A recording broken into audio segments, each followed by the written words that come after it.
My background was quite challenging. I grew up on a council estate, a single parent family. I was born with a physical disability.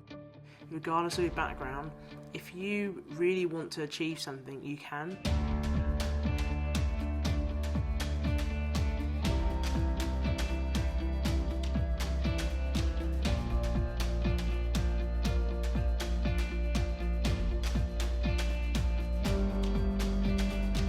So my first tip would be look forward. So the challenge I would have when I was playing was that I'd make a mistake quite early on, and then I'd spend effectively 60 minutes worrying about what I'd done in the first 10 or 20 minutes of the game. I would dwell quite a lot, and it would affect me to the point where at half time I might get subbed off. And that's the worst thing. But when you make a mistake, just think forward, look forward, think about what you're going to do next. That'll take you away from the previous error. So my next tip would be find your mantra. When I was born with a physical disability called clubfoot. So it's basically where one or both your feet are completely turned all the way in. So it got corrected.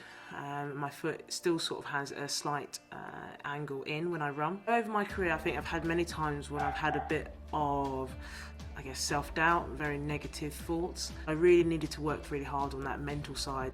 So I came up with my mantra: I'm fit, I'm fast, and athletically strong. So it was all about me being confident in my body.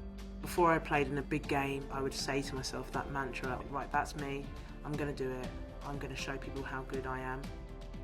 So my next tip would be to think in ink.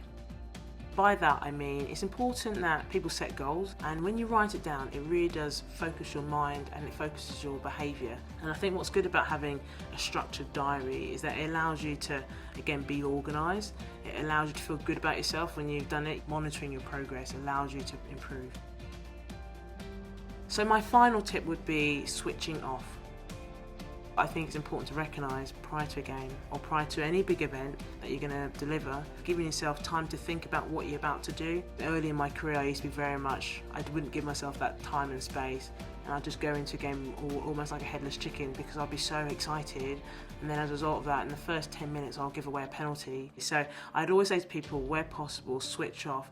Prior to a big game, I like to take my dogs for a walk. I've got 2 dogs, and that allows me to feel quite comfortable and confident, so when I have to perform, I'm ready to go and I'm not anxious. It was incredibly special to actually achieve and win that World Cup. Felt happy, felt ecstatic, felt all of those great emotions, but actually the biggest emotion that came through was relief, because we spent 12 years building up to that point. We lost 2 World Cup finals prior to that. If I'd won the World Cup straight away with my team, it wouldn't have been that special. It wouldn't have meant anything if we hadn't had that journey. Thanks for watching. If you enjoyed that, be sure to check out these videos next. And if you haven't already, hit the subscribe button and click the bell to get a notification each time we upload a new video.